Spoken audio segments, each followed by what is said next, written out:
வணக்கங்க. நம்ம பெரியப்பா ஒருத்தரு அமெரிக்கா போயிருக்கிறாரு. அதுக்கு முன்னாடி பிரான்ஸ்ல போயிருந்தார் நம்ம பெரியப்பா. பெரியப்பா எப்போதும் வெளிநாட்டுக்கு போனா, பசங்களுக்கு ஏதாவது செய்யணும்.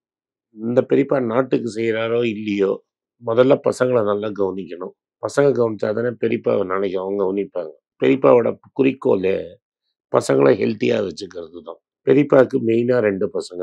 ஏ1, ஏ2. இந்த ஏ1, ஏ2வ பத்தி தான் அவருக்கு ஒரே கவல. அதனால இப்ப ஏ1க்கு என்னெல்லாம் உதவி செஞ்சிருக்கிறாரு அப்படின்னு பார்க்கலாம். அவர் என்ன சொன்னாரு? "Howdy Trump, howdy Modi, Trump பாய்" அப்படின்னு ஃப்ரெண்ட்ஸா இருக்காரு. அகமதாபாத்ல ராலி எல்லாம் வச்சாங்க. ட்ரம்ப் வந்து என்ன பண்ணிட்டாருன்னா, நம்ம பெரியப்பாவ வந்து கூப்பிட மறந்துட்டாரு இனாகுரேஷனுக்கு. 1 மாசமா ஒரு மினிஸ்டர் ஆஃப் எக்ஸ்டர்னல் அஃபேர்ஸ் அங்க தபமா கிடந்தாரு. அந்த தபசுக்கு அப்புறம் போனா போறது, இப்ப வந்து என்ன பாருன்னு சொல்லியிருக்கிறாரு. பெரியப்பா வாஷிங்டன் போயிருக்கிறார். இந்த பிரான்ஸ்ல இருக்கும்போது பெரியப்பா ஏவனுக்கு ஒரு பெரிய உதவி செஞ்சிருக்கிறார். உதவின்னு அவர் நினைக்கிறாரு. பட் இப்போதைக்கு டிலே பண்ணிட்டாரு மேட்டர். இந்த ஃபாரின் கரப்ஷன் பிரிவென்ஷன் ஆக்ட் அப்படின்னு ஒண்ணு இருக்கு. ஆனா இது ஆல்ரெடி ஜட்ஜுக்கு போயிடுச்சு. அதை இப்போ ஆக்ட் பண்றத ஸ்டாப் பண்ணி வச்சிருக்கிறார். பேட் பாண்டி அப்படின்னு இருக்கிற அட்வொகேட் ஜெனரல்கிட்ட இந்த மாதிரி கேஸ் எல்லாம் பெருசா புஷ் பண்ணாதீங்கம்மா, அப்படியே இருக்கட்டும் அப்படின்னு சொல்லியிருக்காங்க. இது ஏன் முக்கியம் அப்படிங்கிறத உங்கள்கிட்ட நான் எக்ஸ்பிளைன் பண்ணுறதுக்கு தான் இன்னைக்கு வந்திருக்கிறேன். இது என்னன்னா, அதானி சார் அவர் மேலேயும், அவனோட அண்ணன் பையனோ தம்பி பையன் ஒருத்தன் சாகர் அதானிங்க மேலேயும், யூஎஸ் எஃபிஐயும், டிபார்ட்மெண்ட் ஆஃப் ஜஸ்டிஸும், செக்யூரிட்டிஸ் எக்ஸ்சேஞ்ச் கமிஷனும் கேஸ் எழுதிட்டாங்க.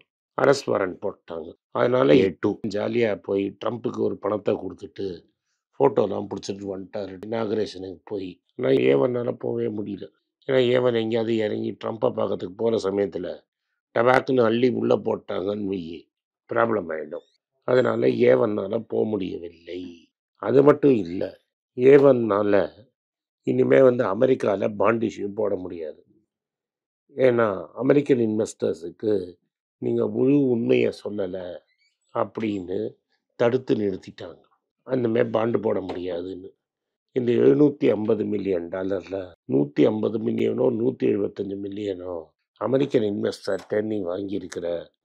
அதனால இனிமே இங்கே அமெரிக்காவில் பாண்ட் இஷ்யூ பண்ணல. அது மாதிரி பாண்டு இஷ்யூ பண்ணலன்னா ஏவன்கிட்ட காசே இருக்காது. காசு இல்லைன்னா ஏவனால் பிஸ்னஸ் எக்ஸ்பேண்ட் பண்ண முடியாது, ப்ராஜெக்ட் பண்ண முடியாது. ஏவன்கிட்ட காசு இல்லைங்கிறது நம்மளுக்கு எப்படி தெரியும்னா, அவங்கள்ட்ட கன்சூமர் ஃபோக்கஸ் பிஸ்னஸ் ஒன்றே தான் இருக்குது. அதானி வில்மர் அப்படின்னு ஒரே கம்பெனி இருக்குது. அந்த அதானி வில்மருங்கிற கம்பெனியில் அவங்கள்ட்ட இருக்கிற ஸ்டாக்கை விற்றுட்டாங்க. அது ஆல்மோஸ்ட் ஐபிஓ ப்ரைஸுக்கிட்ட வந்துருச்சு. 660 ரூபாய்க்கு இருந்த ஸ்டாக்கு இன்னைக்கு 250 ரூபாய்க்கு போயிடுச்சு. ஏவன் விற்றுட்டு பணத்தை ஒரு $2 பில்லியன் வாங்கினதா பேச்சு. அதனால் அந்த பிஸ்னஸ்ஸு விற்று அந்த பணத்தை ப்ராஜெக்டில் போட்டிருக்கிறார். ஏன்னா திரும்பி போய் காசு வாங்கிறதுங்கிறது ரொம்ப கஷ்டம். அதனால் இப்போ ஏவன்னு அமெரிக்காவில் டாலரில் காசு வாங்க முடியலங்கிறது ஒரு பெரிய பிஸ்னஸ் கஷ்டமாக இருக்குது. அது மட்டும் இல்லாமல் ஸ்ரீலங்காவில் அவர் மேலே கரப்ஷன் கேஸ் அப்படிங்கிறத ஒன்று போட்டாங்க. இந்த கரப்ஷன் கேஸ் என்னன்னா, இந்த மாதிரி விண்டு மில்லு, டிரான்ஸ்மிஷன் லைனு இதெல்லாம் போடுறதுக்கு உங்களுக்கு கான்ட்ராக்ட் கொடுத்ததுல ஏதோ கரப்ஷன் நடந்திருக்குது. இந்தியாவிலேருந்து பெரியப்பா ரொம்ப பெரிய ப்ரெஷர் போட்டதா பேசிக்கிறாங்க. இந்த எலெக்ஷன் முன்னாடி இருக்கிறதுக்கு முன்னாடியே ஒரு பெரிய எலக்ட்ரிசிட்டி போர்ட்லேயே ஸ்ரீலங்காவில் பெரிய போஸ்டிங்கில் இருக்கிறவர் ஏதோ நடந்திருக்கு இது மாதிரின்னு சொன்னோன்னே அவரை பழைய பிரசிடெண்ட்டை வச்சு வேலையை விட்டு தூக்கிட்டாங்க. ஆனால் இப்போ புதுசாக ஒரு பிரசிடெண்ட் வந்திருக்காரு. அதனால் இந்த இஷ்யூவை பெருசாக்கி அதானி டீலை இப்போதைக்கு பாஸ் பண்ணிட்டோம், கேன்சல் பண்ணலை அப்படின்னு சொன்னாங்க. நாங்கள்லாம் இதுக்கு ஐயோ இப்படி மாட்டிக்கிட்டாரே, பெரியப்பாவோட பையன் மாட்டிக்கிட்டாரே அப்படின்னு நம்ம சொன்னோம். பெரியப்பா பையன் மாட்டிக்கிட்டாருன்னு உடனே பக்த கோடிகள்லாம் என்ன சொன்னாங்கன்னா, என்ன ட்விட்டரில் ட்ரால் பண்ணி இது வெறும் பாஸ் தான் பண்ணியிருக்கிறாங்க, இது பாஸ் ஆகல, இது வந்து திரும்பி வந்துருவார் ஏவன் அங்கன்னு. இப்போ ரீசண்டாக இன்னைக்கு எக்கனாமிக் டைம்ஸ் என்ன சொல்லுதுன்னா, இல்லைங்க ஏவன்னே வந்து மனசு வந்து கேன்சல் பண்ணிட்டாரு, அந்த ஊரில் காத்தாடிலாம் போட்டால் ஓடாது, விண்மில் தான் காத்தாடி, காத்தாடி போட்டால் ஓடாது, அதனால நாங்கள் வேண்டாம் அப்படின்ட்டாங்க. ஏன் சார், இதுக்கு முன்னாடி நீங்கள் பேசுகிறச்ச காத்தாடி போட்டால் ஓடாதுன்னு தெரியுமா சார்? தெரியாதா சார்? கரப்ஷன் கேஸை பெருசு பண்ணுவோன்னா தான் காத்தாடி ஓடாதா? இதெல்லாம்க்கு பதில் சொல்லுவீங்களா?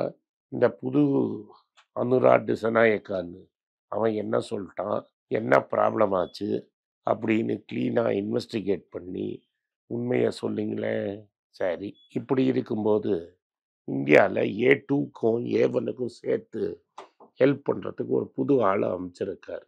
2 வருஷமா அண்ணன் சக்தி ரொம்ப வேலை செஞ்சுக்கிட்டே இருந்தார். அண்ணன் சக்தி என்ன வேலை செஞ்சார்னா, ரூபாவோட வேல்யூ கீழே விழாமல் தடுத்து நிறுத்தத்துக்கு டாலரை விற்றுக்கிட்டே இருந்தார். இதை நான் சொல்லலைங்க. பெரியப்பாவோட பழைய ஃப்ரெண்டு ஒருத்தர் ஃபைனான்ஸ் மினிஸ்டராக இருந்தார், அருண் ஜெய்ட்லின்னு ஒருத்தர். அருண் ஜெய்ட்லி ஃபைனான்ஸ் மினிஸ்டராக இருக்கும்போது டாலரை விற்று A1 A2 நிறைய ஃபாரின் லோனாக வாங்கிட்டாங்க. ஃபாரின் லோன் 70 ரூபாய்க்கு வாங்கிட்டு திரும்பி 85 ரூபாயில் ரிட்டர்ன் பண்ணோன்னா பிரின்சிபல் அமௌண்ட்டே 10 ரூபா வாங்கி 13 ரூபா கட்டுற மாதிரி. அதாவது 1000 கோடி வாங்கினா 1003 கோடியாக திரும்பி தரணும். எனக்கு டாலர் அதே தான், ஆனால் ரூபாலேன்னு டாலர் வாங்குறது ஜாஸ்தி ஆகிடுது. அதனால் A1 A2க்கு ரூபா விழுந்தால் ரொம்ப டென்ஷன் ஆகிடும் அப்படின்னு பெரியப்பா அது மாதிரி ஆர்டர் போட்டிருந்தாரு. பெரியப்பா ஆர்டரை ஃபாலோ பண்ணிகிட்டே இருக்கும்போது இன்ட்ரெஸ்ட் ரேட் கட் பண்ணால் ரூபா விழுந்துருங்க, அதனால் இன்ட்ரெஸ்ட் ரேட் கட் பண்ணாமல் வச்சுருந்தார். மற்ற ஃப்ரெண்ட்ஸ் எல்லாம் இருக்காங்கல்ல, எனக்குடா இன்ட்ரெஸ்ட் ரேட்டுன்னு மிரட்டினோன்னே அவர் சக்தியை கட்டி விட்டு மல்ஹோத்ரா சாரை கூப்பிட்டு வந்தார். மல்ஹோத்ரா சார் வந்த உடனே ரூபா துபக்கிட்டேன்னு விழுந்து 87 வரைக்கும் போச்சு. ரேட் கட்டும் பண்ணிட்டார். உடனே என்னாச்சு, ரேட் கட் பண்ணோன்னா 1 ரூபா விழுந்துருச்சு. உடனே பெரியப்பா ஃபோன், டேய் ரேட் கட் பண்ணதானடா சொன்னேன், என்னடா ரூபா வேல்யூ விழுது அப்படின்னாரு. முதலாளி வெயிட் பண்ணுங்க அப்படின்னு வச்சுட்டு மல்ஹோத்ரா அண்ணா என்ன பண்ணார், பிஸ்னஸ் ஸ்டாண்டர்ட் என்ன சொல்லுதுன்னா, மல்ஹோத்ரா 2 நாளில் $12 பில்லியன் மார்க்கெட்டில் இறக்கியிருக்கிறார். யாரெல்லாம் இந்தியா விட்டு வெளில ஓடி போகிறீங்களோ ஓடி போங்க, உங்களுக்கு டாலர் தானே வேணும், அந்த டாலர் நான் தரேன், இந்தியா மக்கள் பணம் என்கிட்ட இருக்குது.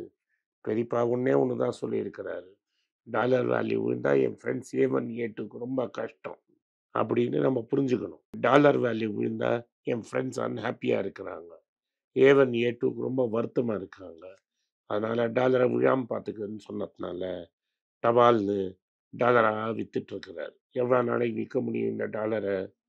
இதை நான் சொல்லலை, அரவிந்த் சுப்பிரமணியம் ஒரு ஆர்டிக்கலில் சொல்லியிருக்கிறாரு. இந்த ஆர்டிக்கலை இங்கே போடுறேன், நீங்களே பார்த்துக்குங்க. இதனால் டாலரை விற்று நண்பர்கள் A1 A2 நண்பர்களை ஹெல்ப் பண்ணியிருக்காங்கன்னு அவர் சொல்கிறாரு. பாவம் பேர் சொல்ல மாட்டேங்கிறாரு, நம்மளா புரிஞ்சுக்கிறது அது A1 A2ன்னு. நீங்கள் நான் சமத்து பசங்க, உங்களுக்கு A1 A2ன்னா என்னன்னு புரியும். அந்த ஆர்டிக்கலை பாருங்கள், எக்கனாமிக் டைம்ஸில் வந்திருக்கிறத பாருங்கள், டாட்ஸை ஜாயின் பண்ணுங்க. இதனால் அந்த பெரியப்பா ஹெல்ப் பண்ணதுனால கேஸெல்லாம் முடியாது, டிலே வேணால் ஆகும். இன்றைக்கி ஆகாமல் 4 வருஷம் கழிச்சு ஆகலாம். ஆனால் பல நாள் திருடம் ஒரு நாள் ஆம்பிடுவான்னு மாட்டாமல் தப்பிக்கவே முடியாது. நன்றி, வணக்கம். வணக்கம். இது ஆனந்த் ஸ்ரீனிவாசன். இது என்னோட பர்சனல் சேனல். மணி பேச்சுக்கு தனியாக ஒரு சேனல் இருக்குது, அது டெலிகிராஃப் சேனல். இது என்னோட பர்சனல் சேனல். நான் என்ன நினைக்கிறேன், நான் தத்துவ பேச்சை பற்றி என்ன பேசுகிறேன், நான் பொருளாதாரத்தை பற்றி என்ன நினைக்கிறேன், ஜென்ரல் பொருளாதாரத்தை பற்றி நினைக்கிறேன், என் ஐடியாலஜியை பற்றி நான் என்ன நினைக்கிறேன், என்னோட ஃபிலாசபி, என்னோட நம்பிக்கை, ரமண மகரிஷி, சார்லி மங்கர் பற்றிலாம் என்ன நினைக்கிறேன்னு இதில் பேசுவேன். இதில் வீடியோ அப்டேட் அப்பப்போ வரும். நீங்கள் சப்ஸ்கிரைப் பண்ணிங்கன்னா என்ன நீங்கள் பர்சனலாக ஃபாலோ பண்ணுறீங்க. இது மணி பேச்சு இல்லை, இது இன்வெஸ்ட்மெண்ட் இல்லை.